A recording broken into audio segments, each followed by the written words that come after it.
Good afternoon. Welcome to the Development Control and Regulatory Board. This meeting is being taking place in Sparkano Committee Room at County Hall, Glenfield. This is a public meeting and is being broadcast to the public via YouTube. I ask those members and officers in the room raise their hands if they wish to speak, and those joining online Microsoft Teams raised hand function. Membership of the committee today, Mr. Chapman, my right, is subbing for Amanda Wright. On item number 1 is the minutes of the last meeting. Being as I wasn't here at the last meeting and Mr. Phillimore kindly stood in for me, do you move the minutes, Mr. Phillimore? Be happy to move. They look all in order to me. Thank you, Chair. Thank you. Seconder. Thank you very much. Item 2, I have not received any questions from the public. Item 3, I have not received any questions from members under Standing Orders 7375. Item 4, that there are no urgent items.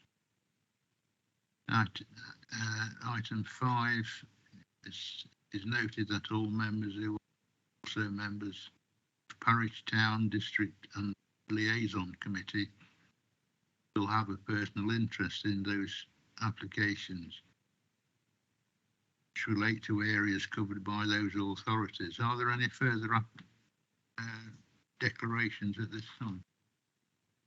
No, thank you. Item 6, I've not received any petitions under standing orders. And item 7 is moving on to the application, the only application we've got this afternoon. Item 7, and Nick Bowden is going to present that. Nick, would you present this? Thank you, Mr. Chair. The application proposes a variation to conditions 4, 5, 6 and 7 of Planning Permission 2013-102307, granted in February 2014 at Unit 3, Marquis Court. Rawdon Business Park is located towards the north of the village of Moira. It comprises a small light industrial estate, commercial units in reasonably modern format with roller shutter doors, forecourt parking and servicing. The estate was permitted in 2006 by North West Leicestershire District Council. Access to the industrial estate is gained off Millennium Avenue, which joins Rawdon Road to the east. Unit 3, comprising a 2-storey height building with open roller shutter door to the front. Main operating area of the premises being double height, administrative and office accommodation being set to the eastern side of the building over 2 floors. An outdoor forecourt area exists to the front of the building, parking and deliveries with small service yard to the rear. The site can be seen in this aerial image to the southeast corner, where it forms a small area known as Marquis Court. This is located off Marquis Drive, which makes up the majority of the estate. The character of this wider area beyond the village is varied, being formed of restored woodland, former gravel pits, farmland, recreation areas and sporadic quasi-suburban and semi-rural residential development. Planning permission was granted in February 2014, use of Unit 3 for the bulking and transfer of non-hazardous waste. The operation is engaged in the servicing of washrooms of healthcare and commercial organisations, supplying hygiene products such as soap, hand dryers, cleaning products and dispensing machines, together with waste collection, sanitary and clinical waste. Since the grant of planning permission in 2014, the operation has continued, diversified and expanded, while simultaneously adjusting the operations model to require smaller floor space due to increased time on site for the storage of waste material. Decreased time on site for the storage of waste materials. This image shows an internal view, which broadly comprises 42 770 litre lockable clinical non-permeable wheeled containers that are located within the existing industrial building. Sharps and clinical bag waste are stored and bulked here for collection. The lockable bins are collected by waste collection vehicles when new ones are dropped off. The waste collection vehicles are typically 7.5 tonne light goods vehicles. There was a roll-on, roll-off storage container in the yard of the premises for the storage of bag, sanitary and nappy waste streams. The container is taken off-site to a suitably licensed waste management facility where the waste is either thermally treated or landfilled. The premises were formerly operated in connection with another unit at Marquis Court, unit number 5. However, this premises was vacated in 2018.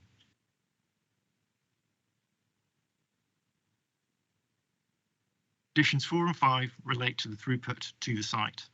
These are proposed to be increased to 5 times their current permitted levels. It should be noted, however, that the present restrictions are extremely low. Neighbouring uses on the same estate have no tonnage or vehicle movement restrictions. Condition 6 seeks to remove the association of this unit, number 3, with its former parent unit, number 5. The operations of the latter moved to an alternative premises in Ashby in 2018. Unit 13 was originally intended to be operated as a related unit to this premises. Hence this condition's imposition in the first place. Condition 7 relates to cycle parking, which was formerly located at Unit 5. As noted, Unit 3 was supposed to be used in connection with Unit 5 as a diversification exercise to support local business. In accordance with the original permission, Unit 3 may not have been granted permission in the first instance for it to be a standalone waste operation, as is presented in this application. The County Council Minerals and Waste Plan policy, waste development is not generally permissible in this location. However, it is supported by North West Leicestershire's local plan policy on this allocated employment site. With this in mind, the nature of the operation is worthy of mention. By comparison to other waste uses, the annual throughput is extremely low. Further, it is similar to the tonnages likely operated at units on the remainder of the estate. The applicant has highlighted a number of other planning authorities do not consider this type of use to be a waste operation in the first instance. This is due to similarities to storage and distribution use, which would be considered by the district. In addition, this site does still retain a local connection, with the administrative hub being located approximately 2 miles away in Ashby. The premises does support a well-established local business in accordance with NPPF requirements. Therefore, in this particular instance, the application is recommended for approval. Thank you. Thank you, Nick. I should have also said that there are no speakers this afternoon on this item, and the local member Robert Ashman will be viewing us by Teams, I understand. So at that, it's open to members, really. Mr. Phillimore. Thank you, Chair, and thank you, Nick. I'm not sure there's a lot to comment on this one. I think the bit that really jumped out at me more than anything was the fact that these are local goods vehicles, they're light goods vehicles, and as I'm sure we're all experiencing, as e-commerce has accelerated, we're all seeing more and more and more light goods vehicles on our roads. I don't live there, I'm not able to comment, but it seems to me that it's not over the top. It's not going to put unnecessary burden on local residents and local amenities. So on that basis, I'm quite happy to support the officer's recommendation to approve. I do have one query though, and that's the fact they've been operating outside of their current planning permissions for I think 3 years. And this comes back to this question about enforcement, and the challenge, I guess, for any planning authority is if we don't know about it, how do you enforce it? But that would be my only observation, really, is just how they've managed to operate for 3 years outside of their existing permissions. But as I say, more than happy to support the officer's recommendation, Chair. Thank you. Thank you very much, Chair. I'd just like to echo Councillor Phillimore's comments, particularly in terms of the enforcement action. Maybe we could have an explanation members at some point and to second the motion. Thank you, Chair. Anyone else? Mr. King? Yes, thank you, Chairman. Just a query really for the officers. So if this is the conditions varied, so am I right in thinking this site currently is classed as a waste transfer bulking operation, has consent for that? All we're doing is increasing it by a factor of 5. Okay, so is there then going? I know we can't decide this now, but in the future, if they chose to, so we say, sell the site to another operator, would that operator then have the benefit of the consent of using it as a waste transfer and bulking operation, or would that be limited to the medical products specification that's part of this application? Thank you. Right. Firstly, in relation to the query on monitoring enforcement, the site has actually been monitored consistently since its actual inception back in 2014. I think it was first in place. It was monitored on an annual basis up until 2019, where I have to confess our own records indicated we did only view the site externally. So the fact that it wasn't connected between Unit 3 and Unit 5 wasn't quite apparent. Then, as you'll be aware, COVID hit, and it was finally picked up by myself on a monitoring visit last year in 2020-21, at which point this issue was flagged with the applicant, and hence the issue surrounding condition 6 involving the disconnection between Unit 3 and Unit 5 was incorporated in this application, which they were actually purely by coincidence pursuing at the same time anyway. In relation to future potentials for the site, the conditions on the permission, you'll see there is a restriction on there in terms of the types of waste that can be processed, which is linked to the EA streams, which I don't know off the top of my head without referring to the committee text, unfortunately, but that would effectively control this unit to only be used for medical waste. In addition, having spoken with the operator and the way their premises operates, effectively the 1,000 tonnes they've asked for here is, to all intents and purposes, pretty much capped there, to be frank, by the size of the unit. If they did want to increase the tonnages or the number of vehicle movements, they would have to look elsewhere for a larger unit. This, again, going on from informal discussions with them, 1,000 tonnes is a dream level. It's highly unlikely that they would actually be able to achieve 1,000 tonnes. This figure was chosen simply because it was a nice round number, but the actual maximum that's expected is probably likely to be more around 800 to 900 tonnes. Okay, Mr. King. Yeah, okay. Any other members wish to speak? No. Might as well have a vote then, if that's it. All in favour of the recommendation then? And that's unanimous, Ewan, I think. Okay.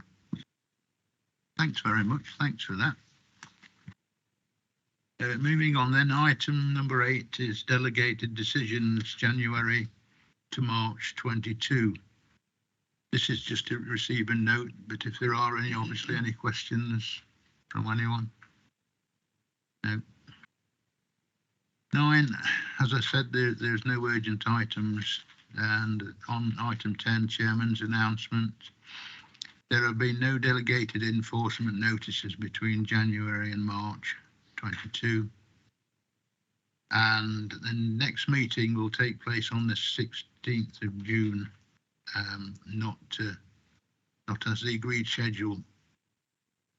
And the other thing, Mr. Cross, you wanted to say some words, I understand.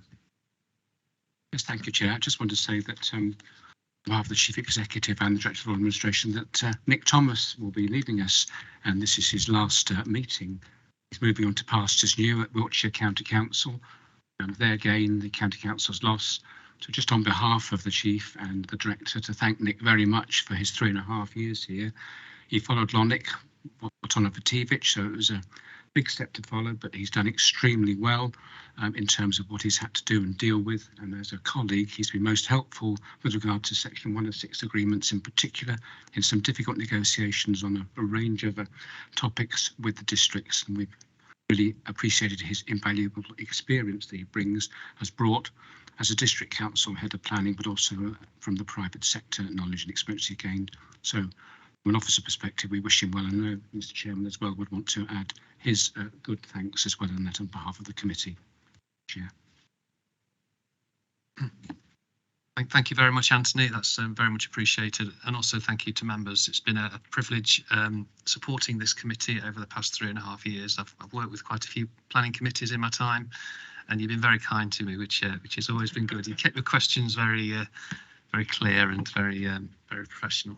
So yes, thank you very much. I am leaving for pastures new, and yeah, it's sad to leave, but it's been a real pleasure working with everybody. So thank you very much. Just say thank you, Nick, and thank you, and hope you do well in your new position. You've really helped me personally and this committee in the 3.5 years that you've been here, and I appreciated what you've done, Nick. Thank you very much indeed. Chair.